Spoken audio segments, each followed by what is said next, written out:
ভগবান বিষ্ণু এক বৃদ্ধ ভিক্ষুকের বেশে এক পরম ধার্মিক ব্রাহ্মণীর দরজায় এসে দাঁড়ালেন।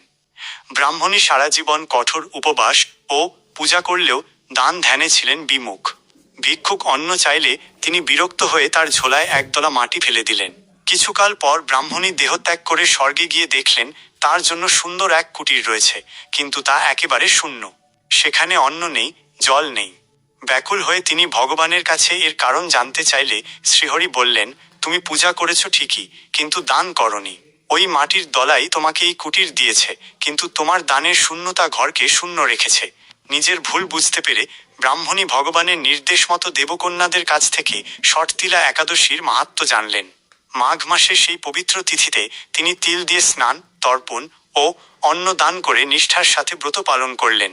এই ব্রতের প্রভাবে তার শূন্য ঘর ধন ধান্যে ভরে উঠল এবং তিনি পরম শান্তি লাভ করলেন। এই গল্প আমাদের শেখায় যে ভক্তির পাশাপাশি ত্যাগের মহিমাই জীবনের আসল পূর্ণতা আনে।